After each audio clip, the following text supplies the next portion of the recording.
Pastor Deo ni miongoni mwa watu ambao wameiona ABC na yani amemtangulia hadi mke wangu. Tulikuwa naye wakati naanza kama wakati nimeanza kama wiki mbili tu kule madarasa ya neno la Mungu kabla hajawa na kanisa. Pastor Deo alikuwa anafanya kazi bandari kule.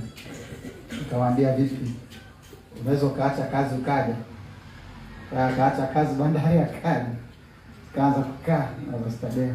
Nakumbuka moja ya kauli ambazo baba aliniambia na zikanitia moyo na nikaziamini sana, ni ile alisema kwamba maisha yangu ni maisha yako, kula yangu itakuwa kula yako, kuvaa kwangu kutakuwa ni kuvaa kwako. Nimeona vingi kwenye kazi ya Mungu. Cha kwanza ni kwamba kazi ya Mungu sio nyepesi. Yaani kiukweli, huduma ukiona mtu anachanua, anastawi kwenye huduma, ana mwaka wa kwanza, ana mwaka wa pili, ana mwaka wa tatu, huyo mtu ni kumheshimu sana. Yaani hata kama ana washirika 10 lakini ame-maintain anao hao washirika 10, huyo mtu mheshimu sana. Kazi ya Mungu ni kitu kigumu sana. Ukiwa nje kama sio muhusika 100%, unaweza kadhani kwamba ni kitu ambacho utafika tu utaita watu watakufuata, utawafundisha hivyo. Haiko hivyo. Ni ngumu sana. Kwenye hayo maisha ya ABC nimeona mazingira mengi na hali nyingi ambazo kama ingekuwa ni akili za kibinadamu au kama hii kazi ni ya mwanadamu ingekuwa imekwisha kufa na wala isingekuwepo. Lakini kwa sababu ni kazi ya Mungu ndio maana hata sasa iko hapa. Nimeona changamoto za upinzani wa rohoni, lakini kwa namna ambayo unaadhirika kwa njia ya mwili, kwamba kwa watu kabisa kuinuka kinyume kabisa na kazi ya Mungu na kwa kudhilika kabisa physically. Kuna mpaka ilifikia hatua kuna makanisa, kuna watumishi wa Mungu waliamua kufunga kabisa kwa ajili ya kuifunga ABC. Kwamba wataingia kwenye maombi kabisa ya kufunga siku 30 kwa ajili ya kuifunga ABC. Nakumbuka ile siku baba anakuja kunipa hizo taarifa. Akasema of course kwa wakati hata Biblia yenyewe hata sifahamu. Yaani kwa kweli hata Biblia yangu ilikuwa ni baba. Yaani alikuwa president worship. Yes. Kwa hiyo mimi kwanza msomaji Biblia kabisa. Kwa hiyo kama ni Biblia ya kwanza ilikuwa ni baba. Mimi nilikuwa ni president worship team. Yaani wale ambao wanakiwasha mhubiri akipanda wanatoka nje. Na alikuwa kabisa. Yaani kabisa. Kwa hiyo mimi kama ni Biblia nimeanza kujifunza, sio kwenye kusoma, ya kwanza kabisa ni yeye. Kwa nakumbuka akaja akazungumza kwa habari ya ile andiko kwenye kitabu cha Kutoka, akasema jinsi ambavyo wana Israeli walikuwa wanateswa, ndivyo walikuwa wanafanya nini? Wanaongezeka. Nakumbuka siku tulikuwa kivulini pale kwa na kuzungumza mimi mchana kunanjia. Jinsi ambavyo watu walikuwa wanazidisha upinzani na sisi, ndivyo ambavyo tutazidi kukua na kuenea kwenye nchi hii. Kwa hiyo tuingie kwenye maombi. Kwa hiyo kama ni hivyo. Na hata hiyo habari ya mama anasema kwamba nilisema kwamba baba sija na uwezo gani wa kuhusu kukaidi maandiko na nini. Mimi niko naishi na baba, tunalala sehemu moja. Yaani tulikopokelewa tulikuwa tunakaa sebuleni. Yaani tunashinda sebuleni na tunalala sebuleni. Kwa hiyo sisi ni watu wa kwanza kuamka kwenye hiyo nyumba. Yaani sisi ndio kabla wengine kisha nyinyi ndio mmeshakuwa kwanza kuamka. Amen. Kwa hiyo tumelala kwenye sebule ya mtu. Tumekaa hapo. Ile swala la baba la maandiko na nini, mimi nilikuwa namwamsha usiku. Yaani kilala hapa kwenye godoro usiku na namwamsha baba. Na labda nimekaitwa andiko labda nasema kwa jina langu watatoa pepo. Na mzee andiko liko wapi? Kwa sababu sijui, yaani na maandiko na yaani na vitu navifikiria tu lakini sijui liko wapi. Kwa hiyo nikimwamsha yeye baba akiamka anasema anakutajia ruka ngapi. Ambe sawa naendelea. Ukimtajia ndiko fulani alisema hivyo, nasema hivi na hivi na hivi. Ndiko sehemu fulani na sehemu fulani na sehemu fulani. Kwa hiyo hivyo ni vitu ambavyo nime kwa mara ya kwanza, ni kwa mara ya kwanza. Kwa sababu hata mtu ambaye baba anasema yeye kwa mara ya kwanza alimuona akiwa na uwezo wako wa kukaidi maandiko na nini, David Olevo. Mimi wakati nakuja na baba, mimi sijawahi kumsikia wewe Devo. Yaani sijawahi hata kumuona hivi, yaani hivyo. Kwa hiyo yeye ndo ananiambia kuna mtu anaitwa Oyede. Changamoto nyingine ni kwamba kuna wakati kabisa ambao mimi nilikuwa ninajua kwamba kwa muda fulani au kwa majira fulani tutakuwa na matokeo fulani na fulani na fulani. Lakini bahati mbaya sana haya matokeo ndani ya majira hayaonekani. Na kiukweli kabisa sikuwa natembelea imani yangu. Yaani ni kitu pekee ambacho nafanya ni kuamini katika yeye. Yeye akisema tunaenda, basi nasema sawa. Kwa hiyo nilikuwa nafuata katika yeye. Kwa hiyo niliamini katika yeye. Na sikuwahi kuwa na picha ya kusema kwamba siku moja ABC itakuwa hivi au huduma itakuwa hivi au tutafika hapa. Kwa hiyo kitu pekee ambacho nilikuwa nakijua ni kwamba kile ambacho nakisema, mimi kazi yangu ni moja, ni kutii na kufuata. Ni kutii na kufuata. Kwenye maisha ya mtumishi wa Mungu. Leo nilitumia baba message. Nikasema kuna vitu vingi sana ambavyo tunaweza tukasema kuhusu yeye binafsi au watu wakasema vingi na nini na nini. Lakini mimi ni mtu ambaye nimekaa naye. Yaani ni mtu ambaye sio mtu baba, mimi sio mtu ambaye tumekuwa naye. Ni mtu ambaye nimekaa naye. Nimeishi naye. Kama unasema kwamba tumelala godoro moja. Kahama. Sebule moja. Tunatoka pamoja tunaenda madarasani, nikitoka hapo mnakula pamoja. Kama ni viti nakumbuka ABC kama watakuwa wamenunua viti mwaka huu sawa, lakini viti vya Kahama vyote baba alikuwa anatoa pesa mfukoni mwake. Kwa haya ambayo nitasema kwa habari ya yeye ni yale ambayo mimi nimeona, sio ambayo nimeelezewa, yale ambayo mimi nimeona. Cha kwanza ni eneo la upendo. Yaani upendo. Kiukweli. Unajua kuna ule upendo wa kuwapenda watu ambao wanawapenda nyinyi au wanawatendea mema nyinyi. Lakini kuna upendo wa kuwapenda watu ambao hawapendeki. Aina hiyo upendo nimeona kwa baba. Yaani nimeona kwa baba. Ni mtu ambaye anaweza akampenda mtu kiasi kwamba akayuko tayari kumvumilia kwenye mazingira yote na katika hali zote. Nitakumbusha tukio moja kama kule. Pilipani tulikuwa na mweka hazina Kahama. Alikuwa na changamoto zake pia, Mungu alikuwa anamsaidia kukua na vitu kama hivyo. Sasa ikawa anakusanya matoleo, sadaka na kila kitu. Lakini kila ukifika muda tukisema tunahitaji sadaka kwa ajili ya kununua viti, anasema pesa zimepotea. Anageuka kabisa, anabadilika kama na mapepo hivi. Baba anamuita, anamwombea. Anaonekana kwa delivery. Mimi naangalia. Natulia. Anakaa tena. Anakusanya pesa. Ikifika wakati ukitaka kuna pesa kwa ajili ya viti. Ukimwita anasema hana. Akisema tu anabadilika. Yaani tayari hapo mapepo yamepanda. Baba tena anamuita tena anamwombea tena anatoa pepo kabisa. Sasa tunasema pesa moja kinyechani huyu. Akiwa tunakosa tayari mapepo yanapanda. Kia baba hata mimi kana notice ile hali. Lakini baba bado huyo mtu anamuita, atamwombea, atamshauri kabisa yani.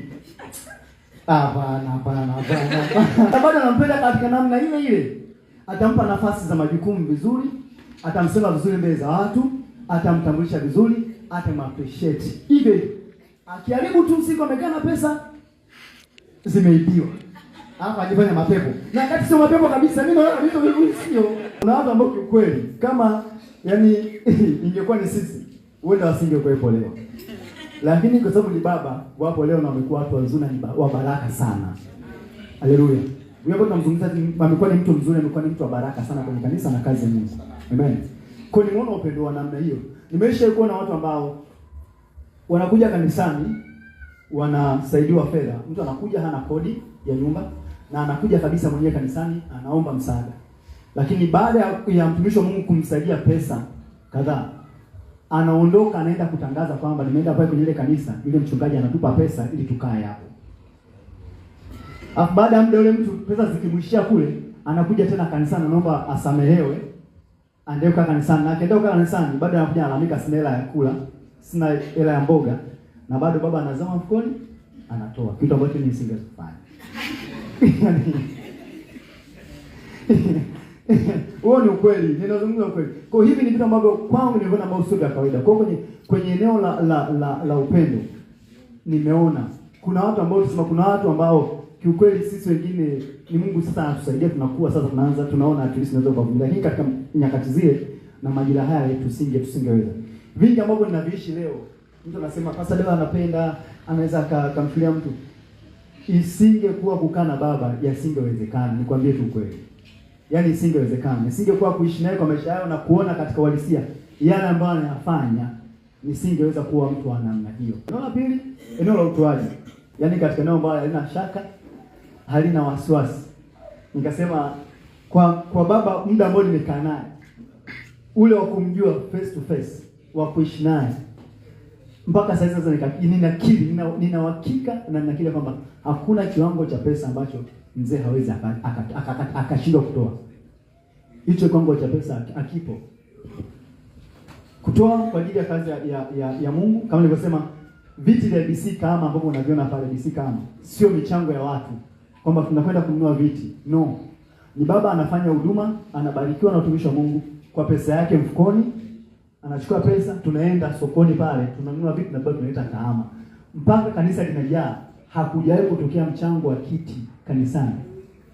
Ila pesa yote inatoka mfukoni kwa baba. Lakini sio hivyo, kuwapa watu vitu.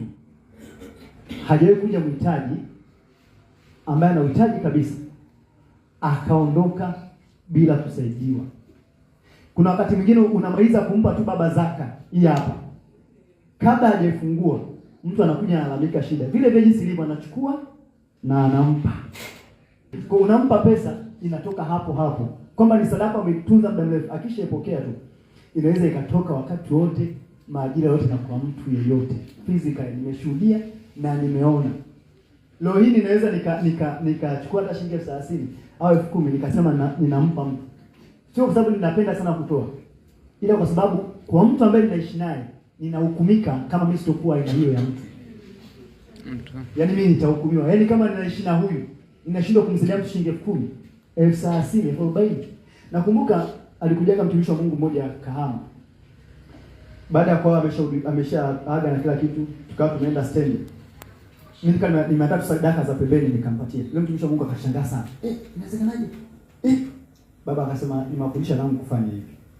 Alishangaa kwamba sio kawaida, yani kwamba na huyu amekuja ndani na sadaka zake tena nyingine. Sio kawaida, lakini hicho nilijifunza kwa baba. Hakuna kiwango cha pesa ambacho baba anaweza akashindwa kukitoa. Hiyo kwa wahitaji na hasa kwenye kazi ya Mungu. Kwenye kazi ya Mungu. Sijui niseme nini. Mimi ni shahidi. Kwa hapa tulipo ABC Dar es Salaam, ABC Kahama, vitu vingi ambavyo vinaendelea. Iwe ni program za radio, program za uinjilisti, program za TV.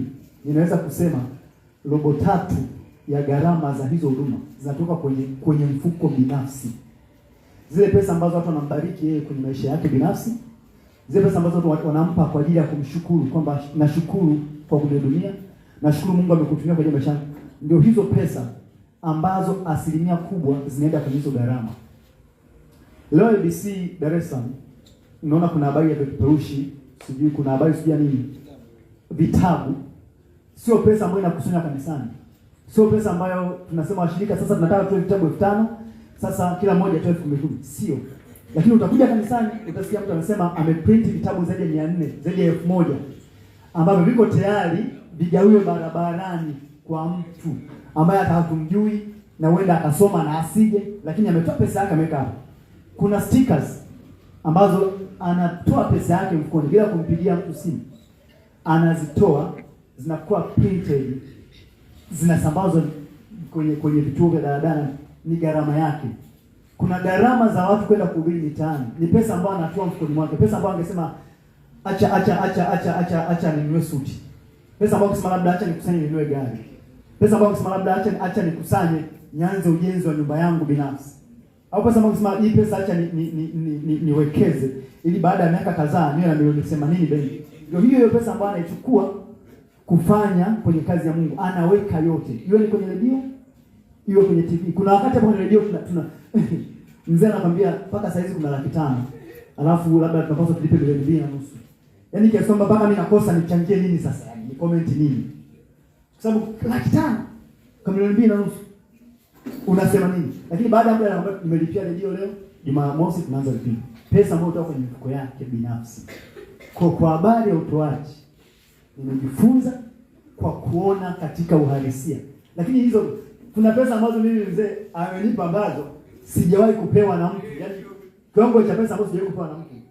Mpaka naungana na baba kufanya kazi ya Mungu Kahama. Sikuwa nimewahi kwamba mtu amesema chukua hii 500,000. Yaani amekupa tu hii 500,000. Au nina changamoto aseme hii hapa chukua. Haikuwahi hiyo. Lakini nakumbuka for the first day nafika Kahama, naambia baba, nimetoka kazini lakini nilikuwa na mkopo, nilikopa pesa hivi na hivi na hivi na nimeacha kazi kule, kuna deni nadaiwa shilingi 500. Mzee pale kwenye simu aliandika, alikuwa na simu ile ni ya Tecno fulani. Akaweka pale, akasema nipe namba ya simu mtu anakudai, akaingiza kama ilivyo. 500 ikaenda. Siku ya kwanza mtu analipa, yaani anakulipia deni 500. Yaani hivyo.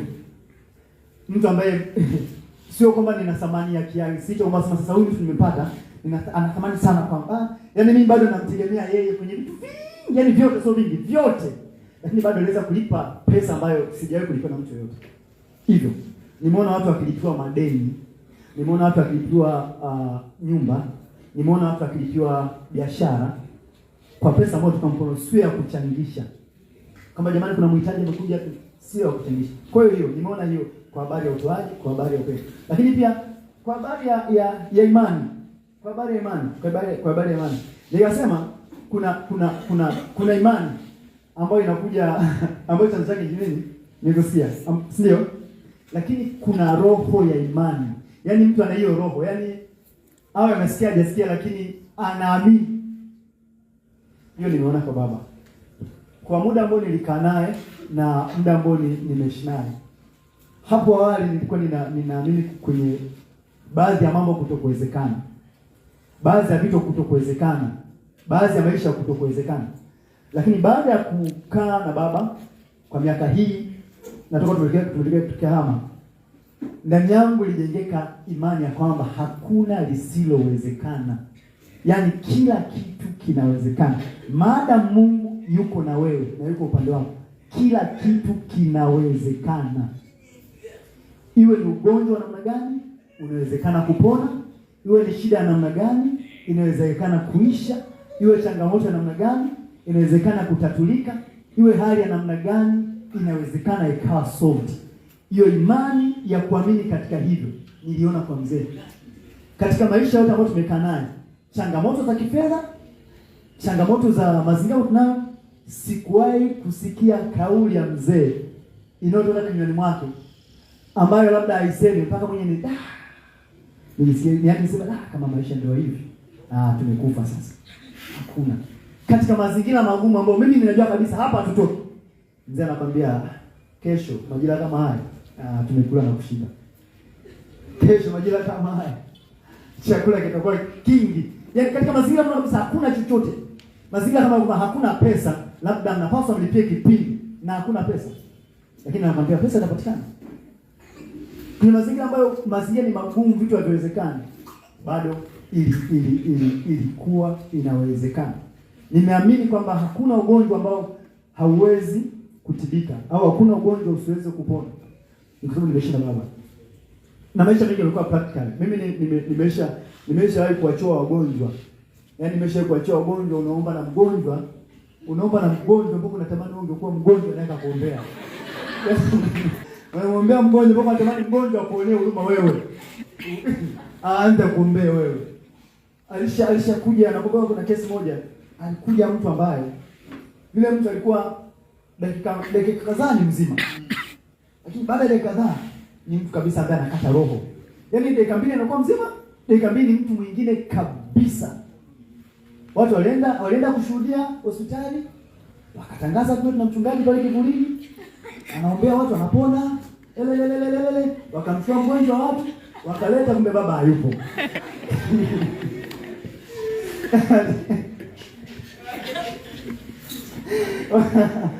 Baba hayupo, wakaniletea mimi yule mtu. Ameshabadilika. Wakaniletea pale, nilikuwa na hapa kivulini kabisa kwenye ndani kwa mzee mwanzo ndani. Wakaniletea yule binti, alikuwa ni binti fulani. Sasa ninalala ndani. Mchana unaomba naye vizuri. Hakuna shida, sima watu na nuru na nini vizuri. Ikifika usiku kabla ya kwenda kulala basi mbili unamwekea mikono. Unamwambia pale anakuwa vizuri. Ukiingia tu ndani. Sio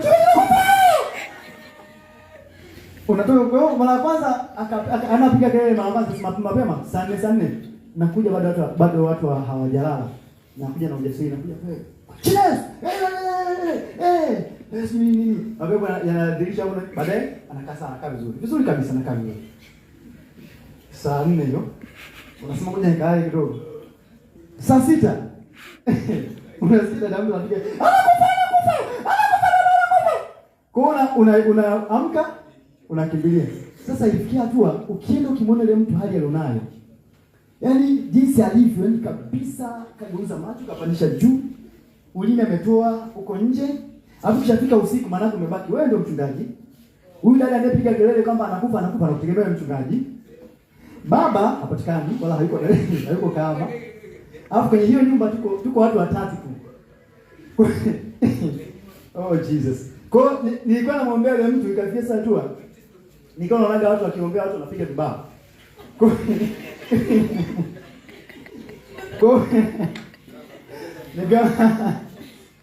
Nikawa namwombea yule mtu kiasi kwamba kwa sababu kuna wakati ilifikia kwa jinsi ninavyomuona anatisha, hapo ni usiku. Na mtu pekee wanaomtegemea ni mimi. Kwanza nilifikia leo nikawa nashikwa na hofu. Lakini nilikuwa na hiyo hofu. Sina mtu wa kumwambia nani nimpigie simu anisaidie au nimwite nani, kwa sababu kwenye nyumba nzima wananitegemea mimi ndo mchungaji wao, na yule ambaye ameleta mgonjwa anategemea huyo ndo mchungaji. Kwa hiyo tumaini lao lote liko kwangu. Na sina njia nyingine, sina msaada mwingine wowote. Nakumbuka yule dada alienda kupiga kelele kukata roho. Kwa sababu tayari nishaona. Wakisema nakata roho, nishamuona katika walisia na kwali. Nakumbuka nilisikia anapiga kelele. Niliruka kitandani kwa hofu. Sio kwa ujasiri. Yaani hofu kwa sasa. Nilifikia hapa ninaogopa, lakini sina mtu wa kunisaidia. Yaani nimeshaogopa na sina mtu wa kunisaidia. Na watu wote wananitegemea mimi. Kwa hiyo kabidi nipambane na hali ambayo ninayo pale. Na huyo mgonjwa. Sasa nikasema sasa ndio napiga vibao. Kwa hiyo nita anaenda nampiga hapa. Kwa jina Yesu. Kwa jina Yesu. Nishatumia kwa jina Yesu hili. Sijui kama ni ngapi na bado pepo kwa kutoka. Na bado mgonjwa yuko kutoka. Nilikuwa nampiga mpaka hivi hapa. Alivimba hapa mbele dada.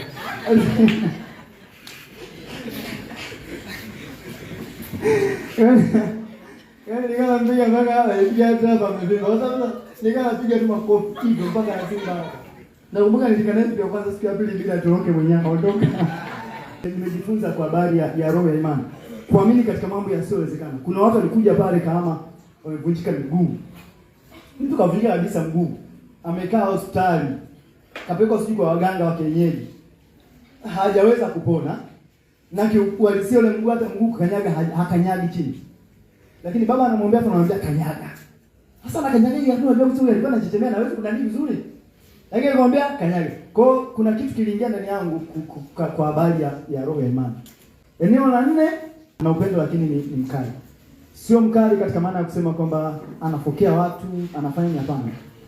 Ni mkali, ni mtu ambaye katika kazi ya Mungu na katika mambo yote yale ya msingi ambayo mtu anapaswa kuyafanya, yale ambayo ni lazima yafanywe ili mtu aweze kuwa na matokeo fulani.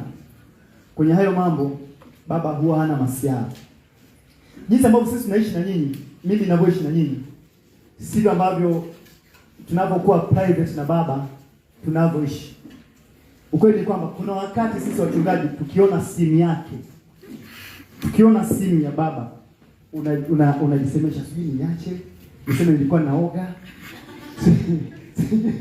Sijui kwa nini? Kwa sababu kwenye kila ambacho ni cha Mungu, ambacho unapaswa kukifanya kwa uaminifu na kwa bidii zote, atahitaji ripoti, na kama ripoti inalega lazima atakukemea kwa upendo kabisa, atakwambia ukweli na atakusisitiza ufanye vizuri.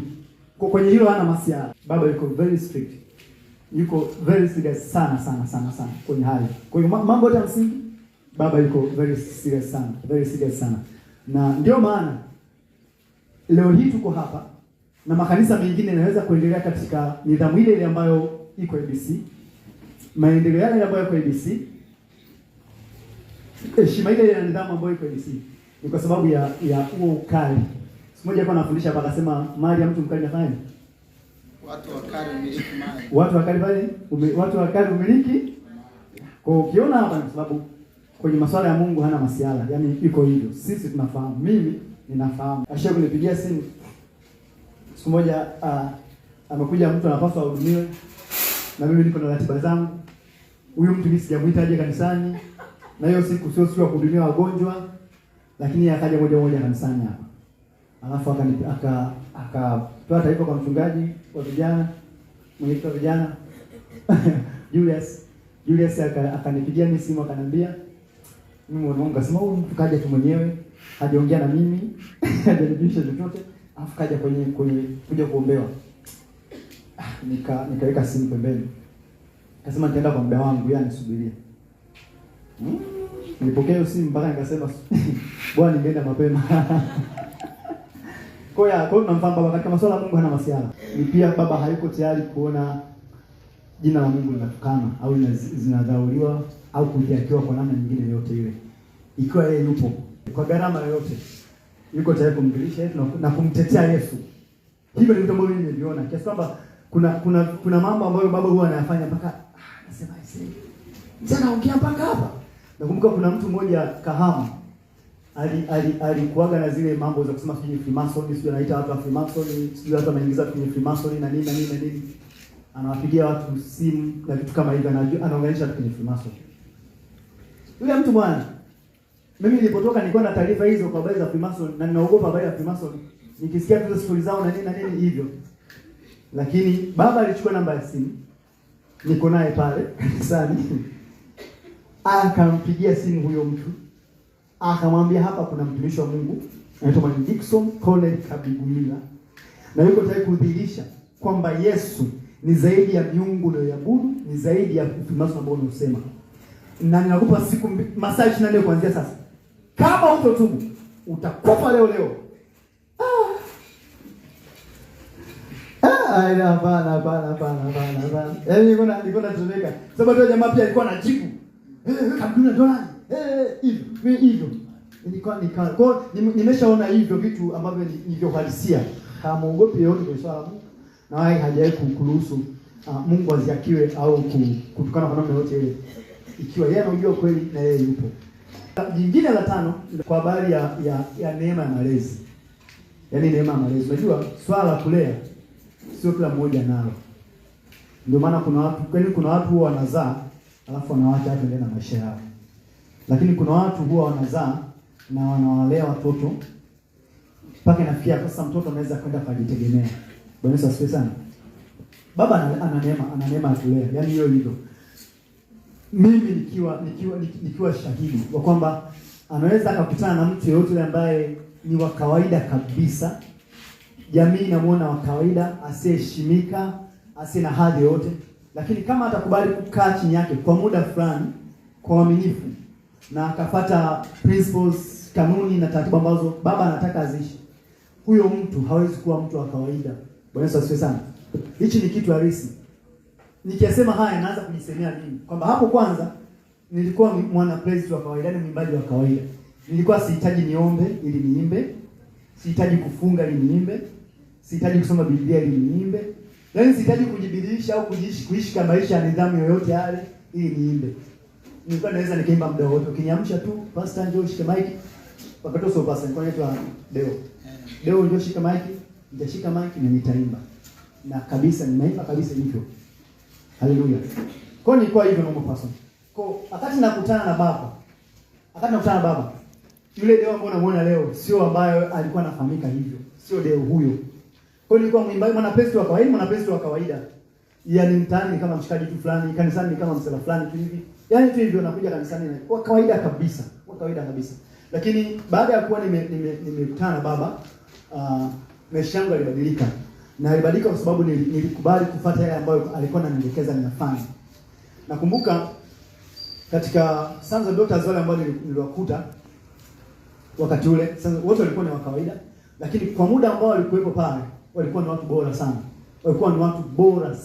Watu wazuri ambao wametengenezwa katika viwango ambao wanasema wow. Unakutana na watu ambao ukisema, yani ukikutana naye anakuchangamotisha, yani anakupa challenge. Yani sio mtu mmoja, yani ukina mtu kama anasema huyu mtu. Lakini kwa sababu alikuwa ni mikono baba. Kwa anaweza kuwatengeneza watu.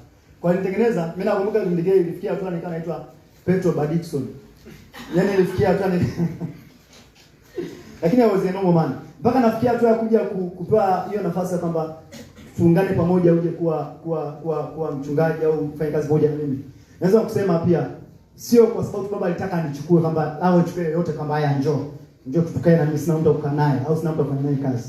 Hapana, kwa sababu niliweza kukubali kumfuata yeye kwa nyakati zile, maelekezo, mafundisho, kila hatua ambayo nataka nifanye nikaifuata kwa uaminifu, na mimi ikanitengeneza, ikanibadilisha, ikanifanya kuwa mtu fulani ambaye sasa ninaweza hata nikaambatana naye, nikasimama naye.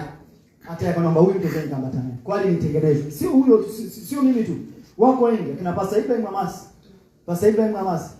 He was a no one. Alikuwa ni mtu wa kawaida kabisa. Alikuwa ni mtu ambaye ukienda kumwamsha kwa ajili ya maombi, anakimbia kabisa. Baba Shia kwambia siku moja hapa alimfuata bwenini anamwenda kumwamsha. Ikafikia hapo Pastor Ibrahim anahama deka. Yaani anakimbia sehemu ya kulala, anaenda akajifia sehemu nyingine. Lakini leo Pastor Ibrahim ni mtu mwingine kabisa. Haleluya. Mtu ambaye anaaminiwa na akachunga kanisa la mamia ya watu, akaliongoza kwa uaminifu, kwa bidii, na akafanya kazi ya Mungu kwa bidii, kiwango ambacho tunasema this is the man of God. Na hii kwa sababu gani? Kapita mikono ya baba.